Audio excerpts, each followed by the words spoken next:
Look at me great. It's on. Hi, this is a video for people with post-traumatic stress disorder. And typically, if you have post-traumatic stress disorder or PTSD, kind of mask your feelings, and really the outside world can't look in because you have this invisible mask on that kind of protects you. It makes you feel safe from exposing yourself anymore from the trauma that you experienced. So what I like to do is to share with anybody that really doesn't have PTSD or isn't working with people to find out how to maybe address their issues, to please look away at this point of the video and maybe go find a fun video, because we have some serious work to do right now. Okay, so you guys go shopping or we have a good life, but this is just for the folks that have a little bit of trauma that they need to resolve. Are they gone yet? They go? Yes. Oh, thank goodness that they've gone. I'd like to share with you now my name. My name is Risa Ruse, and I've actually discovered a way to heal from post-traumatic stress disorder, and it's through inspired poetry. And the reason that I can say that you can heal from post-traumatic stress disorder is because I have post-traumatic stress disorder. Not once, but twice in my life. Once as a child, losing my mother to suicide, and then later as a mother. And rather than go back into the past, part of the healing is to stay in the present. So I'm not going to share any more of the trauma. I just wanted to share with you that I am empathic to what your needs are and what your fears are. I'd like to share, if you wouldn't mind, just a little poem to start things out. And it's right here. Did my glasses over here. And it really addresses the shame of having PTSD. And I've entitled it St. John chapter 11, verse 33. The woman was indignant after reading the poem about my mother's death. How I could have written about her suicide, she said, under her breath. Those words were spoken by a heart that was never broken. She doesn't know the poem is a healing love token. The power of sorrow even affects the Lord of love.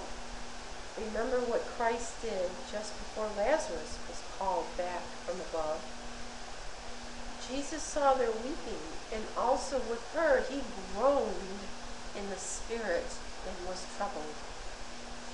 How can I not grieve as even my master's composure turned to stubble? There is so much pain and sorrow. My poems are there to help heal our tomorrow. And what I'd like to talk about is the way that I started to heal was a couple of years ago. I became unemployed, and there was a lot of time for me to kind of evaluate and learn through many different books and mediums of what it was that I needed to do in order to get rid of what I was holding on to that was keeping the grief and the trauma inside. It's like baggage that you're holding on to, and you just keep holding on to, and you're really tired and you want to put it down, but you can't. But I was given, like I said, this gift of poetry, and I just started writing, and I say a little prayer when I'm in the groove of it, and the words just flow, and they're really healing. And I'd like to share one with you that kind of depicts what my poetry is all about. And the reason for it is to help heal PTSD for others too. This poem is actually goes along with a painting that I did, and you can look at the painting while I'm reading the poem. It's a little bit long, so try to bear with me and look at the pretty colors if you can't concentrate. It's called Contemplate PTSD as a viperfish, then conquer and dissect it. And here's my viperfish over here. The very first time you look on a viperfish, it invokes fear. That actually is one of the main components of the fish in PTSD that is clear. The ugliness and realization that such creatures are real brings terror. Not knowing how each one exists and attacks is a dangerous error. When they are encountered initially, their image sticks in your head. Negative thoughts and aloneness will trigger remembrance of their dread. The mind's reflection of trepidation creeps into our nightmares. The perilous fish likened also patrols the deep, dark water as it stares. Beware for the person who becomes a recurring victim in the night. Each terror breaks off a piece of sanctuary given into fright. There is a strategy to defeat and not repeat old visions that stay. Look deeply at the photo of the viperfish to make fear go away. Scrutinize how the predator sneaks up on its prey. Contemplate what makes your fear appear, and then just pray. Christ's strength and protection will come as you face fear's physiology. This kind of power heals like no other psychology. Knowing your enemy and its tactics is half of the cure. Examine how the treacherous fish uses its lure. Look on the monster waiting to tear at the heart's flesh. Contemplate Our Lady of Sorrow's embrace to make your mind refreshed. No harm may come to her child, we have been told. Saying her rosary will make the answers unfold.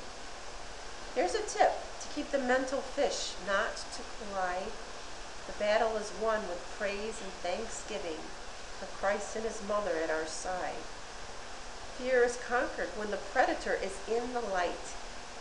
Positive affirmations will bring joy to distinguish fright.